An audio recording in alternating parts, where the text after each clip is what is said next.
Amigo Jesus, companheiro de todas as horas, de todos os momentos, aqui reunidos mais uma vez em seu nome, e em especial nesse mês de dezembro, quando os corações se voltam para os seus ensinamentos de uma forma mais intensa, para o amor ao próximo, para o perdão, para a caridade. Queremos convidar a todos para que em vibração auxiliemos o palestrante de hoje, o nosso amigo Adenauer, que traz mais um livro e, como sempre, o convite a nos conhecermos, a nos transformarmos, aproveitando a oportunidade da encarnação que nos é dada. Ilumina, Mestre, para que hoje e sempre a sua energia e o seu amor estejam no nosso coração. Que assim seja. Nossa leitura de hoje. Perante a multidão. E outros, zombando, diziam: estão cheios de mosto. Em Atos, capítulo 2, versículo 13. A lição colhida pelos discípulos de Jesus no Pentecostes ainda é um símbolo vivo para todos os aprendizes do Evangelho diante da multidão. A revelação da vida eterna continua em todas as direções. Aquele som como de um vento veemente e impetuoso e aquelas línguas de fogo, a que se refere a descrição apostólica, descem até hoje sobre os continuadores do Cristo entre os filhos de todas as nações. As expressões do Pentecostes dilatam-se em todos os países, embora as vibrações antagônicas das trevas. Todavia, para milhares de ouvintes e observadores, apenas funcionam alguns raros apóstolos encarregados de preservarem a divina luz. Realmente, são inumeráveis aqueles que, consciente ou inconscientemente, recebem os benefícios da celeste revelação. Entretanto, não são poucos os zombadores de todos os tempos, dispostos à irreverência e à ironia diante da verdade. Para esses, os leais seguidores do Mestre estão embriagados e loucos. Não compreendem a humildade que se consagra ao bem, a fraternidade que dá sem exigências descabidas e a fé que confia sempre, não obstante as tempestades. É indispensável não estranhar o assédio desses pobres inconscientes se te dispões efetivamente a servir ao Senhor da vida. Cercar-te-ão o trabalho, acusando-te de bêbado. Criticar-te-ão as atitudes, chamando-te covarde. Escutar-te-ão as palavras de amor, conservando a ironia na boca. Para eles, a tua abnegação será envilecimento. A tua renúncia significará incapacidade. A tua fé será interpretada à conta de loucura. Não hesites, porém, no espírito de serviço. Permaneces, como os primeiros apóstolos, nas grandes praças, onde se acotovelam homens e mulheres, ignorantes e sábios, velhos e crianças. Aperfeiçoa tuas qualidades de recepção, onde estiveres, porque o Senhor te chamou para intérprete de sua voz, ainda que os maus zombem de ti. Emmanuel. Meus irmãos, muita paz. Cotidianamente somos bombardeados por informações as mais diversas. Os noticiários nos convidam ao entendimento do que acontece no mundo. Notícias nem sempre agradáveis, notícias nem sempre verdadeiras, de tal maneira que nós somos inundados na consciência por milhares de informações durante a nossa semana. Selecionamos uma, selecionamos outra, mas a maioria que nós selecionamos se refere à tragédia, se refere a algo negativo que aconteceu. E eu me pergunto por que o ser humano se atrai tanto pelo que é negativo? Por que aquilo que acontece de mal, de ruim, nos causa tanto espanto? Por que que isso direciona o foco do nosso interesse? Embora haja exceções, tem pessoas que mesmo lidando com informações as mais negativas possíveis, têm a qualidade, a capacidade de ouvir, de analisar e de dar a atenção que aquela informação merece, só colocando no foco da consciência quando de fato tiver algum valor pessoal. Mas não acontece com a maioria. Há alguns profissionais, como eu, que lidamos com pessoas, lidamos com problemas, com conflitos físicos, financeiros, emocionais, espirituais. Também somos bombardeados pelo mal do outro. Como nós conseguimos ficar isentos da preocupação com esse mal, senão no momento que ele nos chega? Há um treino, há uma condição pessoal, há uma qualificação para aquilo, mas outros não suportam e sucumbem ao mal do outro. Lidam com o mal do outro e se envolvem, se emocionam, levam aquilo para casa, levam para o seu cotidiano e não conseguem ficar bem. Por que que o mal do outro nos atrai? E é simples de entender. Toda pessoa, todo ser humano que não reconhece o seu mal, se surpreende com o mal alheio, porque se vê sempre numa condição de bom, de bem, de correto, de certo, então vai se surpreender com o mal do outro. Então, deixem de se surpreender com o mal do outro quando entenderem o seu mal.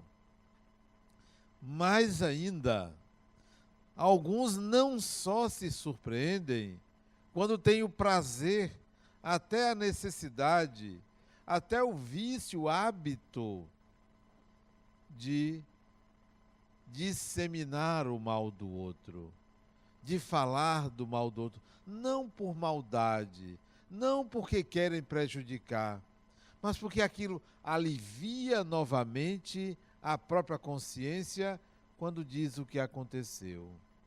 Assistimos agora, por exemplo, o desastre com o time da Chapecoense, que comoveu o mundo, não só a cidade de Chapecó. É Chapecó não é cidade? É, né? Não só a cidade, como a todos que viram aquela tragédia envolvendo jovens, jogadores, um time de futebol, uma cidade. E isso domina o noticiário por dias. Talvez leve mais de um mês se falando disso. E cada um tem uma informação, cada um se comove do seu jeito. Tem pessoas que ampliam, que trazem informações que não foram ditas, mas que a pessoa supõe, imagina e dissemina aquilo. Um resgate coletivo, tipo da desencarnação, que pega um grupo de espíritos vinculados por atitudes semelhantes no passado, retornam. E de uma forma positiva, olha que desastre fantástico. Que tal enxergarmos de outra maneira? Outro dia eu conversava com uma pessoa e perguntei: você prefere desencarnar saudável ou doente? Se a vida continua saudável, A melhor coisa é você desencarnar saudável e não doente, porque doente continua doente. Melhor desencarnar saudável. Ainda perguntei, você gostaria de desencarnar no auge, feliz ou triste, depressivo? A vida continua. Feliz no auge. Então, olha a misericórdia divina. Faz com que espíritos que viveram experiências no passado retornem coletivamente à pátria espiritual felizes, comemorando, cheios de vida. Mas do lado de cá, a gente lamenta, sente pena pela visão de quem não enxerga o seu próprio mal. Porque se enxergasse que a vida continua, diria, poxa, que bom que retornaram felizes, saudáveis, com vontade de viver, vão dar continuidade. Não voltaram doentes, tristes, derrotados. Não, mas nós não temos essa visão. Olhamos para a tragédia e lamentamos. E somos capazes de chorar dias por conta de um resgate coletivo, independentemente da causa, independentemente da responsabilidade, porque Deus não coloca nas mãos de uma pessoa o destino de outra. Cada um tece o seu destino. Cada acontecimento da sua vida, da vida de outra pessoa, pertence a você e a outra pessoa. Não está na mão de outro. Não entregue nem pense que o seu destino está na mão de alguém. Pois bem, de tanto enxergar o lado mal, o lado ruim, a tragédia, o lado negativo, nós adquirimos o vício de disseminar o mal. O hábito de ficar olhando a vida, procurando a tragédia. Por conta disso, então, vendo as tragédias humanas, vendo as dificuldades das pessoas, porque minha profissão me obriga a isso, e eu gosto de lidar com o conflito humano para tentar dissolvê-lo, reduzi-lo, diminuí-lo, eu pensei, mas é possível a gente enxergar o lado bom da vida. E o lado bom não é uma negação do lado mal. O lado bom não quer dizer que não exista, não é um jogo do contente. Ah, eu só vou ver agora o lado bom. É preciso que a gente deixe de qualificar a experiência como boa ou ruim. A experiência como boa ou má. Até mesmo olhar para as pessoas e não retratá-las como uma pessoa boa ou uma pessoa ruim. Então, eu decidi escrever sobre o lado bom da vida. Qual é esse lado bom? O que ele tem? Como é que é possível, ante a tragédia, ante a perda, ante a derrota, ante a doença, a gente enxergar o lado bom? E relacionei 12 experiências a serem vividas, observadas, que compõem o lado bom da vida. Porque se nós olharmos para a nossa vida, se olharmos para o que vivemos desde o nascer até o envelhecer e o morrer, vamos pensar que o lado bom da vida é o que usufruímos aqui. É o que acontece nesse intervalo. Vamos achar que se uma pessoa ficou doente ou veio com uma doença durante essa encarnação, não viveu o lado bom da vida, porque entendemos que o lado bom é o prazer, o deleite, a praia, o resort, a saúde ou algo parecido. Não enxergamos além daquilo que foi vendido como prazer. E esse prazer, para muita gente, é o lado bom da vida. E para outros, se não acontecer esse prazer, não se experimentou o lado bom da vida. O que é pobre pensar assim. Daí eu resolvi mostrar ou explicar, através desse livro, que há como você, independentemente da situação que você atravessa, independentemente de ser rico, pobre, independentemente de ter esse ou aquele gênero, independentemente de estar com uma doença ou sem uma doença, de estar empregado ou desempregado, de ter essa ou aquela religião, você pode experimentar o lado bom da vida. Aí eu relacionei 12 itens, 12 experiências, 12 possibilidades de entendimento do que é o lado bom da vida.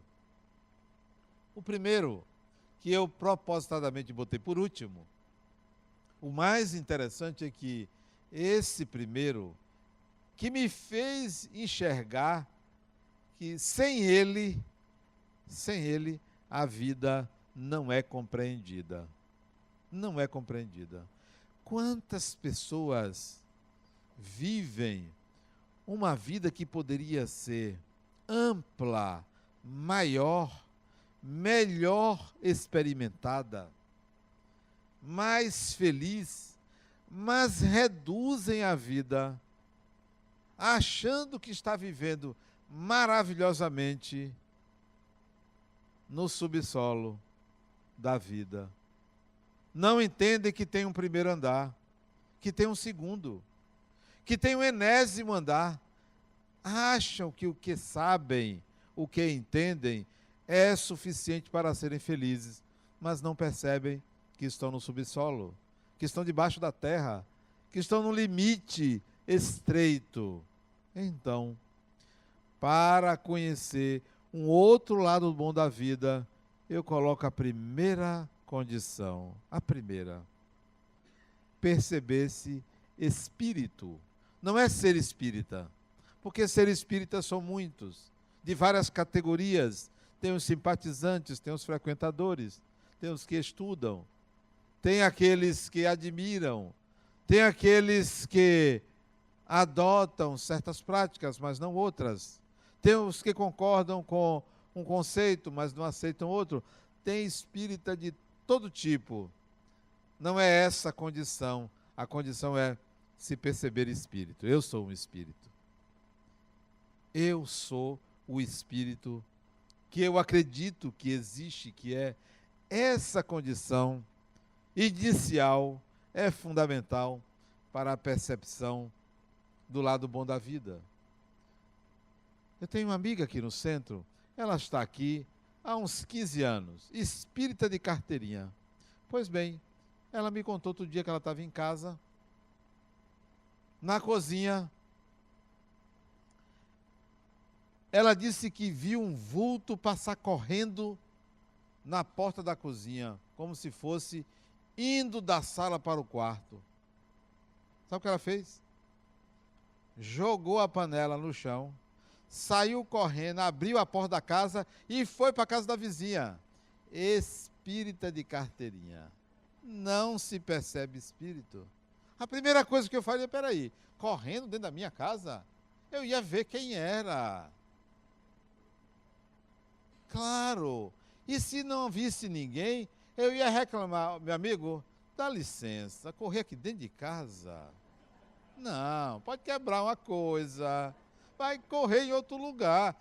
Mas a pessoa não se percebe espírito porque não lida com espírito, lida com um ente sobrenatural. Então, meus pêsames, não vai perceber o lado bom da vida, vai achar que o lado bom da vida é ir à praia, é descansar, é ter um amor, é fazer isso, é fazer aquilo. Vai achar que é isso. E pode ser para essa pessoa.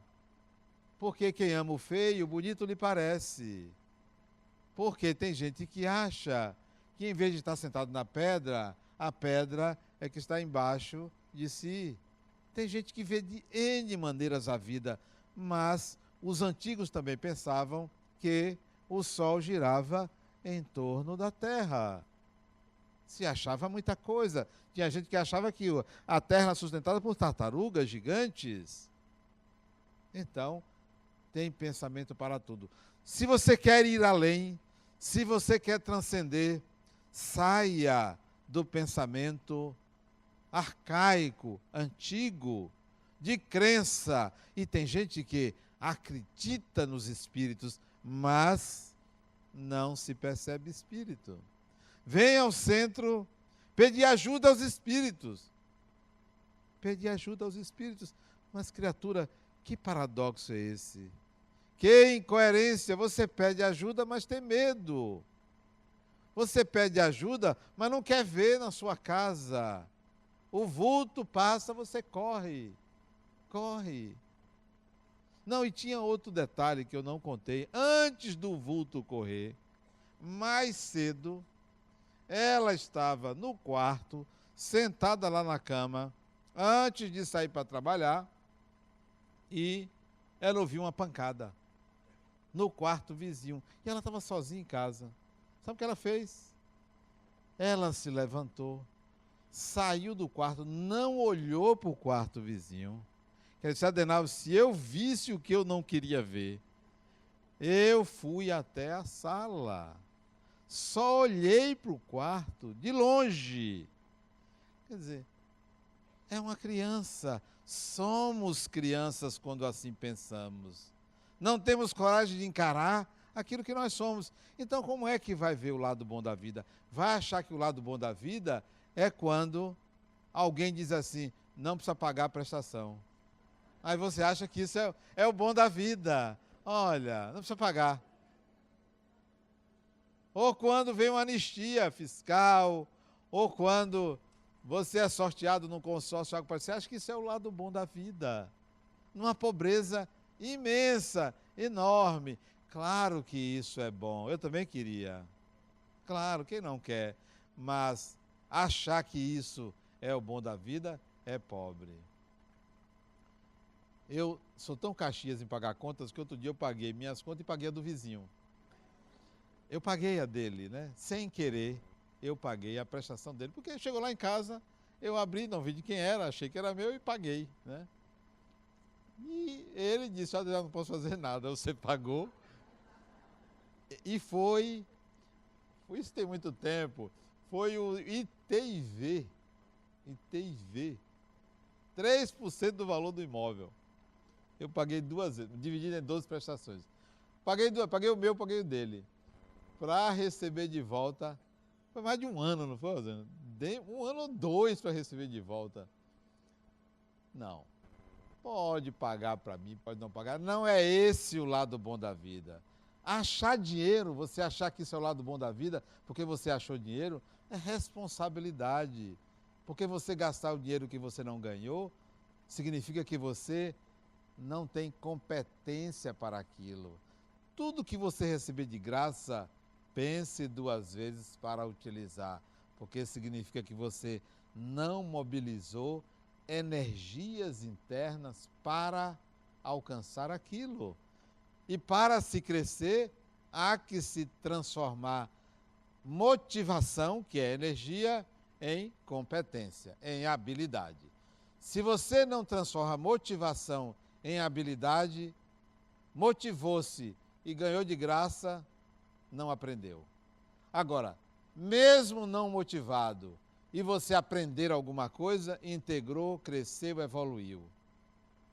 Então, o bom da vida é mais do que os prazeres que a gente tem, que não deve negá-los, mas não considerar que eles são o máximo.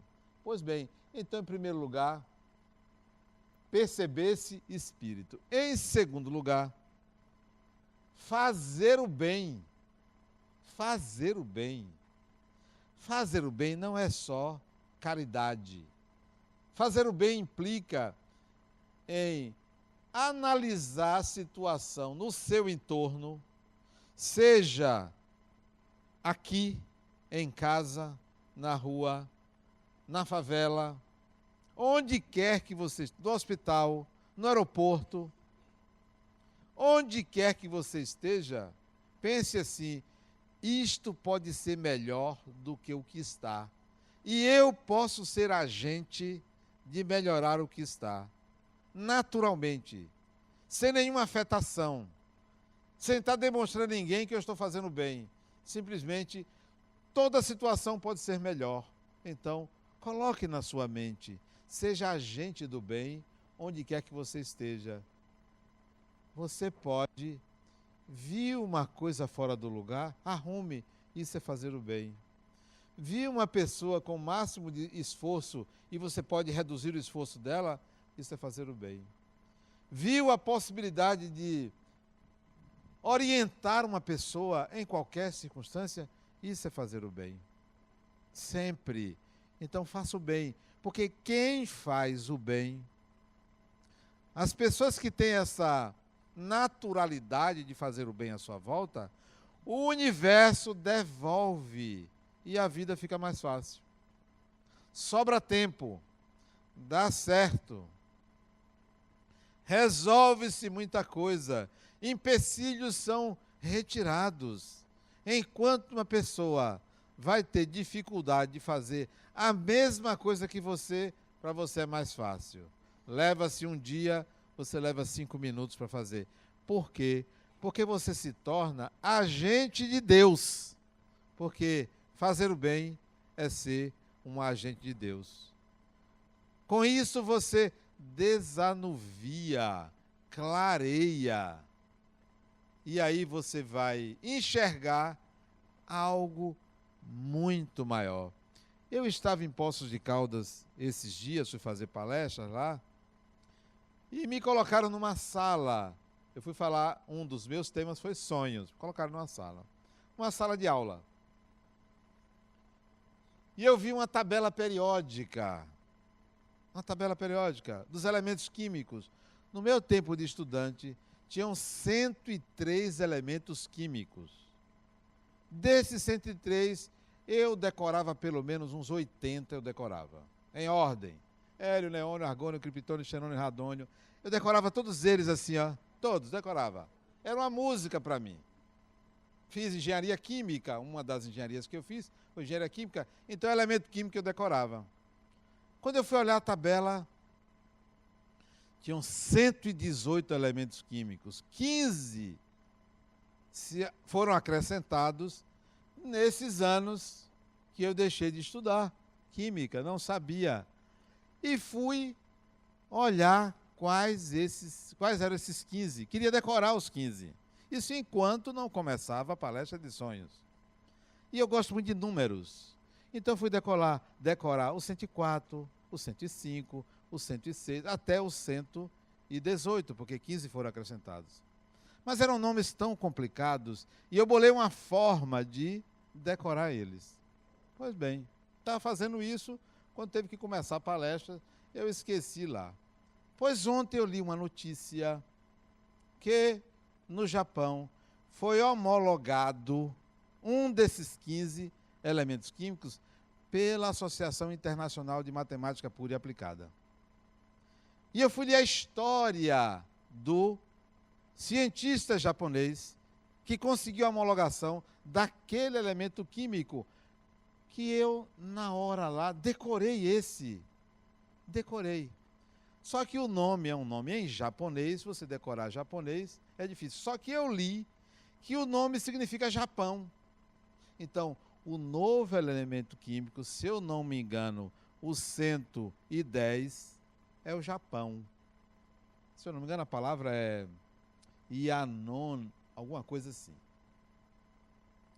E fui ler a história desse cientista e vi a pessoa, o ser humano. Que pessoa fantástica, esse japonês. Por que estou contando isso? Porque a simples curiosidade, uma brincadeira de estar ali passando o tempo, me leva, sem eu querer, indiretamente, a conhecer a história de vida de uma pessoa fantástica. Se eu não tivesse essa curiosidade, essa brincadeira com os números, com a tabela periódica, eu não conhecia mais um ser humano notável, esse cientista. Digo isso para que a gente aproveite os pequenos convites que a vida faz quando a gente se preocupa em fazer o bem. Mas se a gente não se preocupa em fazer o bem, sabe o que vai acontecer? Cultura inútil. Cultura inútil. Coisas que não precisamos saber, que não tem nada a ver conosco. Vamos ficar perdidos, não no espaço, na terra, sem aproveitar, gastando uma encarnação de 100 anos para saber coisas que não vão ser úteis à nossa evolução. Fazer o bem significa ser alvo do universo, tornar-se agente de Deus, para que a vida melhore. Você tem mais intuições, você se torna mais criativo, mais criativa, porque você faz o bem. Você enxergará melhor o lado bom da vida. Terceiro, estabelecer conexões mediúnicas. Que coisa fantástica você entender que espíritos são pessoas e conversar com essas pessoas. Conversar. Atrair para o seu universo de amizades pessoas desencarnadas, não para que lhe ajudem, não para que lhe protejam, mas para que você tenha boas companhias espirituais, para que você tenha um meio, uma psicosfera espiritual saudável, porque é ruim você sempre estar num meio pobre intelectualmente, pobre de criatividade, pobre de bom, pobre de amor, pobre de muita coisa. Então, estabeleça conexões mediúnicas, conheça a mediunidade, desenvolva a sua mediunidade, enxergue o mundo espiritual como uma possibilidade. Há alguns anos atrás, acho que uns 15, 20 anos atrás, uma garota, 17, 18 anos, psicografou um livro. E a mãe me levou esse livro, eu não morava aqui ainda, isso tem muitos anos, me levou esse livro para eu analisar. O que a garota descreveu no mundo espiritual era onde eu vivi no mundo espiritual. Onde eu trabalhei no mundo espiritual, ela descreveu salas, o que fazíamos. Só que a história não tinha meu nome. Ela nem me conhecia. Só que eu identifiquei imagens na minha mente semelhante a um lugar que eu conhecia. E eu disse, esse lugar eu já vivi. E ela descreveu um laboratório no mundo espiritual ligado à psicologia. Um laboratório de estudos psicológicos. Eu disse, poxa, que coisa fantástica, que coisa maravilhosa. Me senti pertencendo a um grupo de espíritos que se dedicavam à psicologia antes de reencarnar. Conexões mediúnicas. Lidar com espíritos e se sentir pertencente. E não lidar com espíritos para afastar outros. Não sei se vocês acreditam, tem gente que vem aqui para afastar espíritos do seu campo. Tem gente assim, que rejeita as pessoas, que ainda chama essas pessoas de obsessores. Às vezes são pessoas amigas, às vezes são pessoas ligadas ao passado dela, mas fica querendo afastar. Afasta, acaba ficando sozinho. Acaba ficando sozinho. De tanto se afastar, reserve 1 ou 2. Chame alguém, gente, não vá todo mundo embora, não. Fique uns comigo. Estabeleça essas conexões. Não se afaste de todo espírito. Não fique só ligado às amizades na terra. Eu vejo pessoas assim, Adenauer, uma amiga minha me chamou para sair, para ir para um barzinho, e eu fui. E vai, e vai.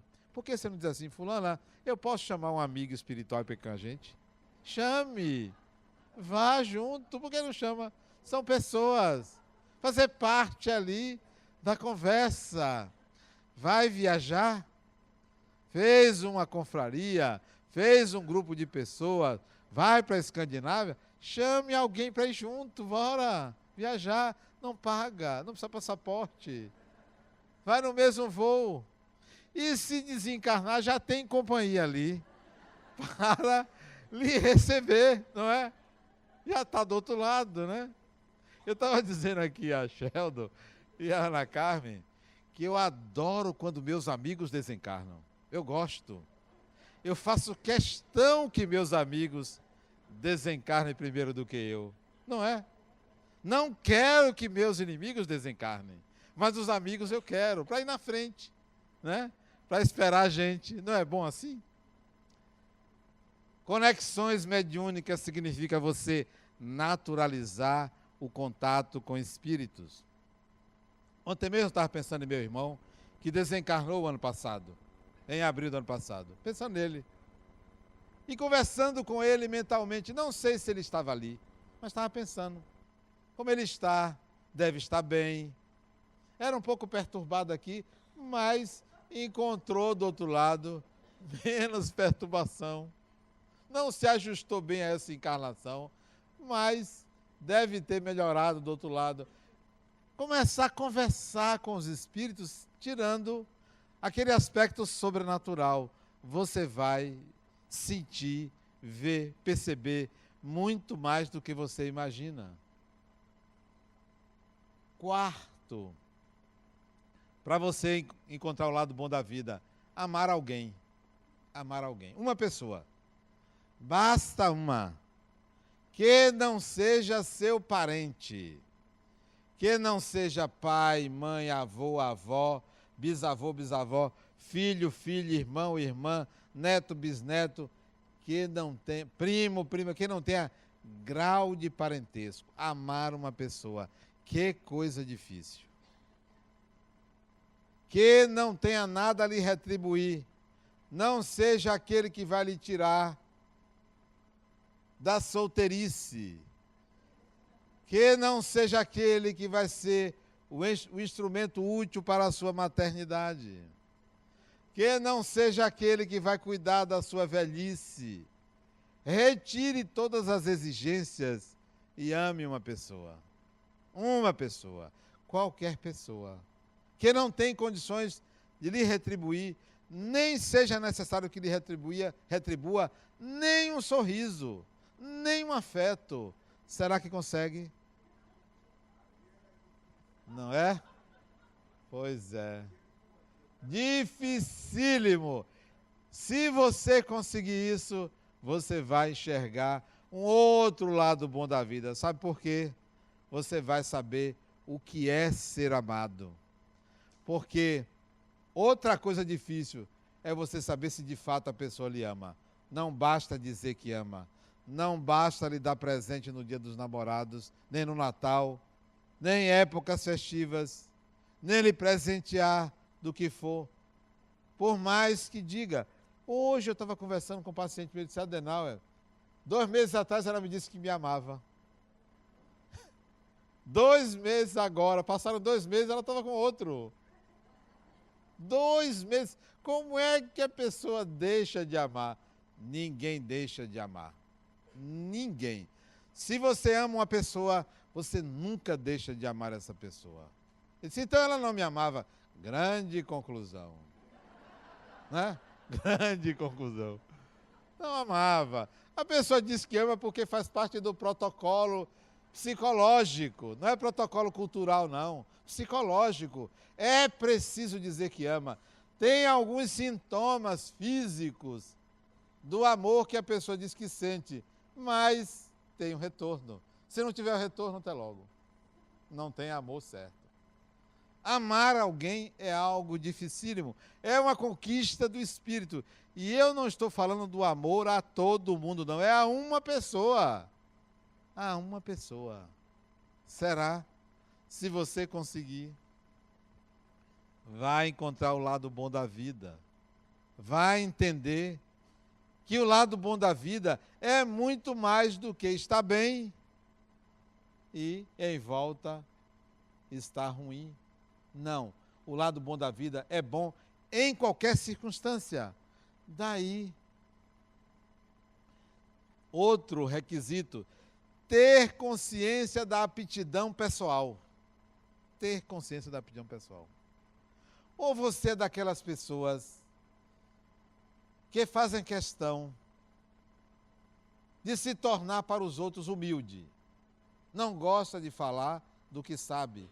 Pois eu adoro falar do que eu sei. Eu sou uma pessoa muito vaidosa. Eu sei das minhas capacidades, como também sei daquilo que eu não sou capaz.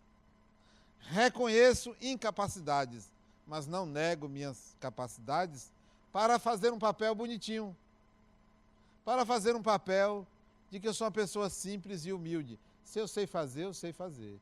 Se eu não sei fazer, eu não sei fazer. Então, reconheça sua aptidão, porque se você não reconhece sua aptidão pessoal, você cria expectativas e quer que os outros reconheçam.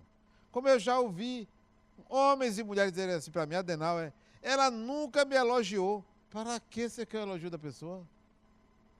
Ele nunca me elogiou, Adenauer. Para que, criatura? Se você não merece. Se você sabe, na ótica dele não merece, né? Se você sabe do que você é capaz, por que você quer que alguém diga isso para você? Não espere isso. Siga seu caminho. Porque se você ficar mendigando aplausos, mendigando afeto, mendigando um beijo, mendigando um elogio, você se atrasa. Você fica dependente. Então, reconheça sua aptidão pessoal. A outra diz assim, Adenauer, mas eu gosto que as pessoas me achem bonita. Eu digo, olha, eu acho você uma pessoa bonita. Agora não se engane não. Não se engane. É o meu olhar. É o meu olhar. Porque se você é você que deve saber. Não é o meu olhar. Não é o olhar das pessoas externamente. Tem que ser você. Se você é uma pessoa intelectualmente capaz, primeiro, prove a você mesmo. Ah, não preciso provar. Prove que você é intelectualmente capaz. Prove que você sabe. Ah, não preciso provar. Você precisa provar, porque senão será imaginação. Porque competência se mostra, não se diz, nem se acha. É preciso que você prove. Ah, não. Se eu quiser, eu deixo de fumar. Prove. Porque se você provar, você nunca mais volta. Se você voltar, é porque você é incompetente, você não é capaz. Você só é capaz daquilo que você de fato mostra que é. E não porque você acha, que você imagina. Ah, eu sei falar em público, então mostre, vai falar. Não, eu não quero aparecer. Não quer aparecer não, você não quer errar.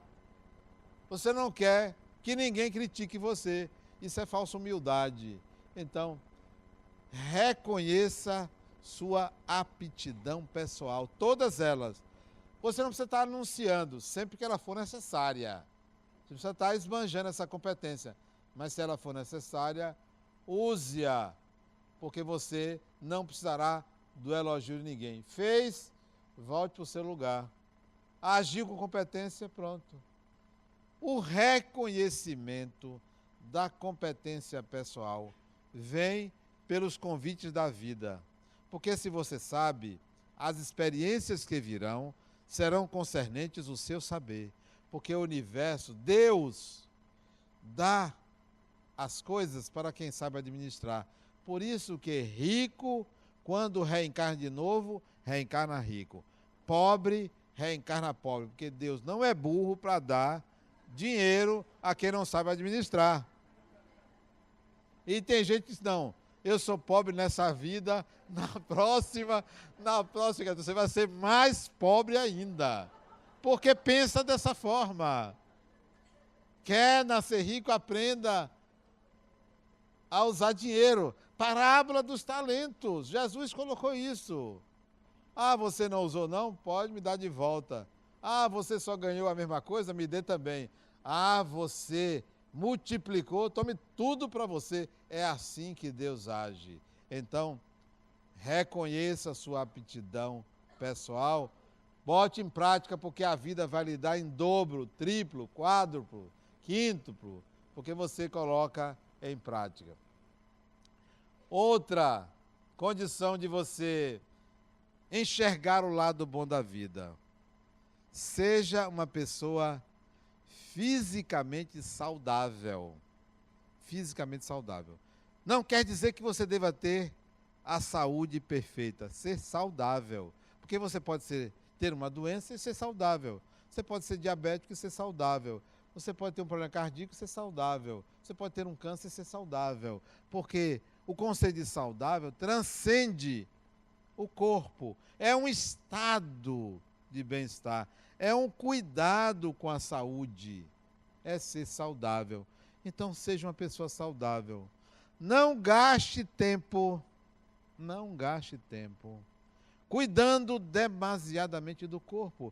Eu estava andando com meu vizinho Mário, ele disse: Adenauer, eu fazia parte de um grupo de esporte, de corrida, que eu acabei me dando mal, porque as pessoas gastavam tanto tempo para cuidar do corpo, que começaram a correr 5 quilômetros, depois foi 10, depois foi meia maratona, maratona de Nova York, não sei o quê. Eu não aguentei. E as pessoas ficaram viciadas nos cuidados com o corpo. Para quê? Para quê? Um amigo meu no avião disse: Adenal, você está magro. Eu disse: não, eu tenho minha barriguinha igual a sua. Não, nós precisamos ter um conceito de saúde diferente de estar 100%. Ser saudável. Cuide do corpo. Tem uma doença, entrega ao médico. Entrega ao médico. Ele é a pessoa mais apta a cuidar da sua saúde. Está com problema psicológico? Não entregue a psicólogo. Não entregue, não. Não entregue. Nem sempre ele está apto para isso. Entregue sua saúde física a quem conhece. Tenha cuidados com o seu corpo e cuide da sua mente. Outra condição para enxergar o lado bom da vida: seja uma pessoa querida. É uma arte ser uma pessoa querida. Isso não significa ter que agradar as pessoas. Isso não significa dar festas dentro de casa. Isso não significa sair presenteando. Ser uma pessoa querida tem que associar o conceito de utilidade. Para que serve você na vida de alguém? Para que serve? Para dar festa? Para dar presente? Para nunca dizer não? Há um conceito de utilidade. Que tal você começar a escutar a alma das pessoas? Se você souber escutar a alma do outro, essa pessoa vai querer estar com você. Que tal você, ao invés de querer mostrar que você sabe mais, que você sofre mais, que você é mais, que você é over, que tal você ouvir a pessoa e não precisar dizer: comigo aconteceu também isso ou aquilo. Sempre tem uma história a mais para contar. Então, alguém vai dizer: poxa, que fulano chato ou chata. A gente sempre ouve alguma coisa a mais. Eu estava conversando com uma amiga minha, arquiteta, e ela dizendo: Adenal, eu tenho que ir para um evento hoje à noite. Eu disse: não vá, você não está com vontade? Ah, mas eu tenho que ir. As pessoas me convidaram. Mas você não está com vontade. Não vá, deixe de ir. As pessoas têm o direito de não estar em presença de alguém que faz as coisas por educação. Veja como você é uma pessoa má.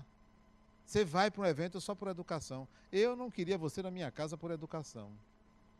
Eu queria você na minha casa com vontade de estar na minha casa, mas por educação, eu não vou saber, vou lhe tratar bem, porque gosto de você, enganado, porque você não queria estar ali. Não vá não, criatura. Dê um presente às pessoas, a sua ausência. É um presente a sua ausência, não é? Mas nós não pensamos assim. Não, eu vou porque podem falar mal de mim, que fale. Que fale, o que é que tem fala mal de você? Você acha que você será a única pessoa da Terra que ninguém fala mal de você? Não tem sentido isso.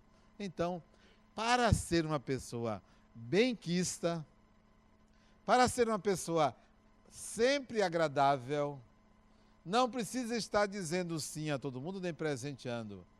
Toque o coração das pessoas, toque a alma das pessoas.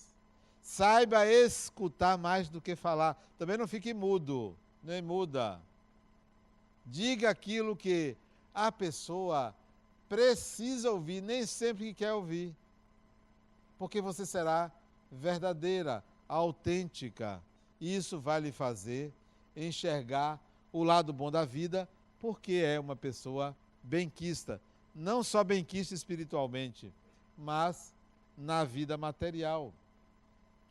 O lado bom da vida, ele é enxergado principalmente pelas pessoas que são mais flexíveis. Imagine uma pessoa rígida, legalista, vê o certo e o errado, sempre está querendo corrigir os outros. Deixe as pessoas errarem.